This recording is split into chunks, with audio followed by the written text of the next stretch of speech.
Pakistan America की जंग बहुत लड़ चुका, बंदूक हमारे कंधों पर रखकर ना चलाएं।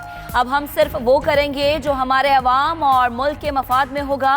पाकिस्तान में तालिबान के ठिकाने नहीं, वजीर आजम का अमरीकी अखबार को इंटरव्यू। मजीद कहा कि ट्रंप से ट्विटर पैगामात ट्विटर वॉर नहीं थी, वो सिर्फ रिकॉर्ड की दुरुस्तगी के लिए कहा था। IMF की कुछ शराइत हमारे अवाम के लिए मुश्किलात पैदा कर सकती हैं।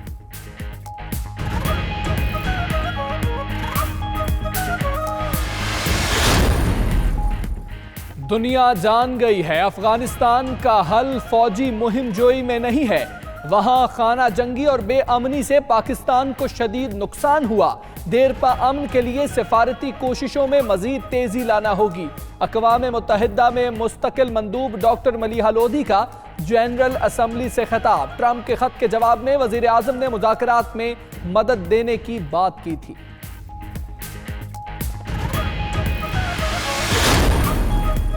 दिसंबर के आते ही धुंध ने जलवा दिखा दिया। पंजाब में कौमी शाहराहों पर फोक के बायस हद्दे निगाह शदीद मुतासर। काला शकाको इंटरचेंज के करीब ट्रैफिक हादसा, मुताद्दिद गाड़ियां टकरा गई। फैसलाबाद में भी बस और ट्रॉली में तसादुम से 10 अफराद जख्मी। हुक्काम ने मोटरवे को बंद कर दिया। GT रोड और एंडर्स हाईवे पर ड्राइवर्स को मोहतात रहने की हिदायत।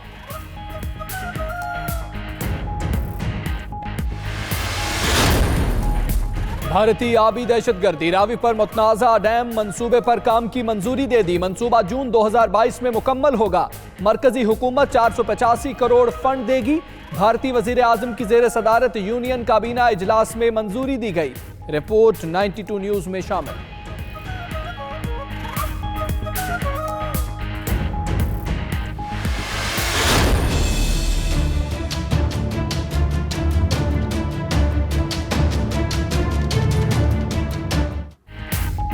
पाकिस्तान से सबसे ज्यादा मनी लॉन्ड्रिंग बरतानिया में हुई। इसहाक डार की गलत हिकमत अमली की वजह से डॉलर की कीमत में उतार चढ़ाव आ रहा है। विफाकी वजीर इत्तलात फवाद चौधरी की बरतानिया में गुफ्तगू। मजीद कहा कि भारतीय सहाफ़ियों के लिए वीज़े में नरमी कर रहे हैं। फवाद चौधरी की बरतानवी वजीर बराए इंसानी हुकूक लॉर्ड तारिक अहमद से भी मुलाकात। हुकूमत के मुआशी और समाजी एजेंडे से आगाह किया।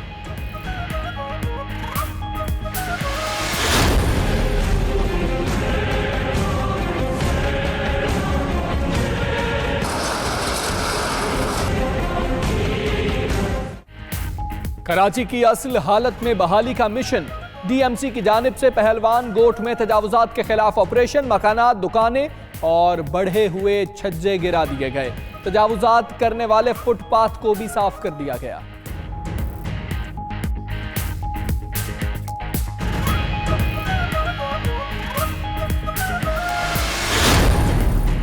गुजरांवाला में जिना रोड पर नामालूम अफराद की गाड़ी पर फायरिंग। डॉक्टर जांबहाक डॉक्टर हबीब आलम निजी अस्पताल से घर जा रहे थे, मुलजिम फरार हो गए।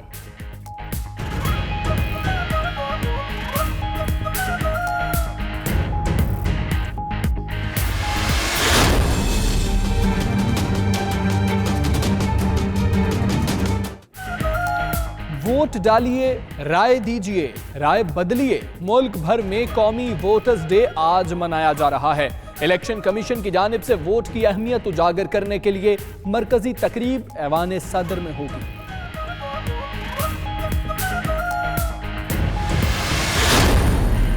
अमेरिका और इसराइल को आलमी सतह पर एक मर्तबा फिर शर्मिंदगी का सामना।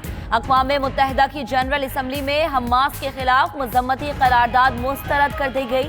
हक में 87 और मुखालिफत में 57 वोट पड़े। 33 ममालिक ने वोटिंग में हिस्सा ही नहीं लिया। तर्जुमान हमास का कहना है करारदाद का मुस्तरद होना ट्रंप इंतजामिया के मुंह पर तमाचा है।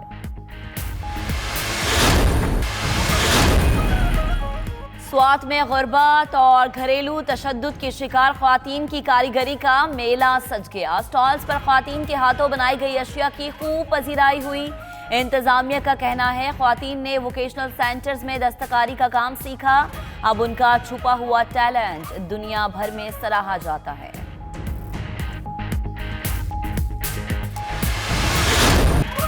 और मारूफ नात खां जुनैद जमशेद को मद्दाहों से बिछड़े 2 बरस बीत गए। खूबसूरत आवाज़ और मुनफरिद लबो लहजे से दिलों में घर करने वाले जुनैद जमशेद को 2007 में तमग़े इम्तियाज़ से नवाजा गया।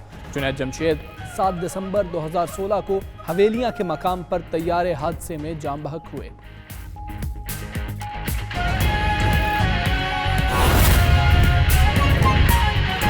बुलेटिन का बाकायदा आगाज करते हैं। सबसे पहले शहर कायद से आपको खबर दें, तजावुजात के खिलाफ ऑपरेशन का मामला है। सिंध हुकूमत ने सुप्रीम कोर्ट में नजरसानी की दरख्वास्त दायर कर दी है। अदालती हुक्म पर कराची में तजावुजात के खिलाफ ऑपरेशन जारी है, जिसके हवाले से सिंध हुकूमत ने नजरसानी की अपील दायर की है। बात करेंगे, बिलाल अहमद हमारे साथ मौजूद हैं। बिलाल, बताइएगा सिंध हुकूमत की जानिब से क्या मौक़िफ़ इख्तियार किया गया है? जी, सिंध हुकूमत ने सुप्रीम कोर्ट में एक नजरसानी की दरख्वास्त दायर कर दी है, जिसमें मौक़िफ़ इख्तियार किया गया है कि जो कराची में जारी ऑपरेशन है तजावुज़ात के खिलाफ, उससे बहुत बड़े मसाइल जन्म ले रहे हैं।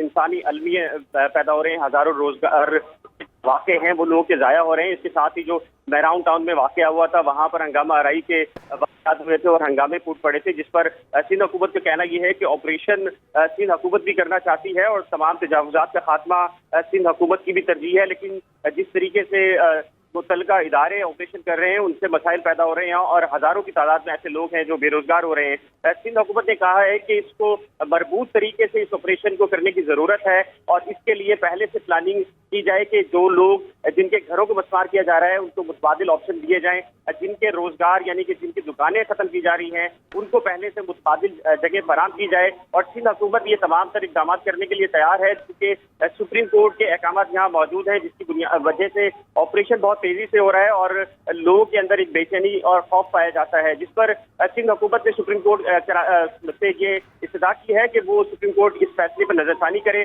और ऑपरेशन से कबल तमाम तर ऑप्शन को ज़ेर गौर लाया जाए और तजावुज़ात का खात्मा यकीनी बनाया जाए। जी ठीक है, नजरसानी दरख्वास्त दायर की गई है। बिलाल अहमद, आपका बहुत शुक्रिया। वफाकी काबीना का खुसूसी इजलास पीर के रोज तलब कर लिया गया है। जराए के मुताबिक वजारतों और डिवीजन को कारकर्दगी बताने का मौका दिया जाएगा। हर वजारत और डिवीजन के सेक्रेटरी को 10 मिनट दिए जाएंगे। ब्रीफिंग के बाद 5 मिनट सवालात और जवाबात के होंगे। इसी पर मजीद बात करते हैं अपने नुमाइंदे उमर जट से। उमर, बताइएगा, ये खुसूसी इजलास पीर को तलब किया गया है, जरा इस हवाले से मजीद क्या बताते हैं? जी बिल्कुल, वज़ीर आज़म इमरान खान ने वफाकी काबीना का एक खुसूसी इजलास आइंदा पीर को तलब किया है। इस इजलास में मुख्तलिफ वजारतें और डिवीजन्स को कारकर्दगी पे जो है अपनी जो 100 रोज़ में उन्होंने कारकर्दगी दिखाई है वो बताने का मौका फराहम किया जाएगा। हर वजारत और जो डिवीजन है उनको 10-10 मिनट दिए जाएंगे ब्रीफिंग के लिए और उसके बाद 5 मिनट दिए जाएंगे जिसमें सवाल और जवाबात होंगे।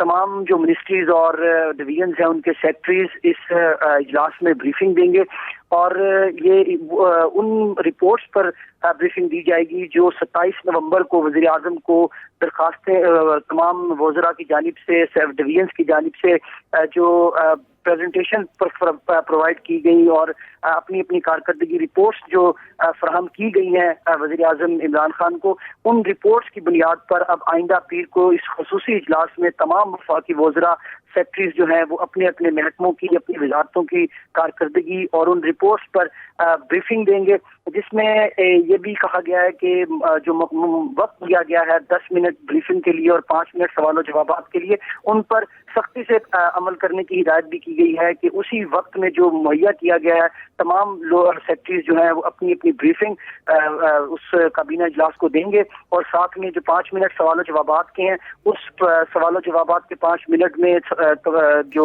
सही। ठीक उमर, आप हमें तफसीलन अपडेट कर रहे थे, आपका बहुत शुक्रिया।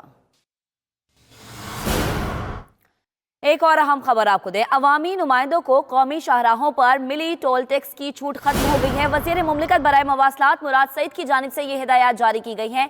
सेनेट, कौमी और सूबाई असम्बली के अराकीन टोल टैक्स अदायगी के अब पाबंद होंगे।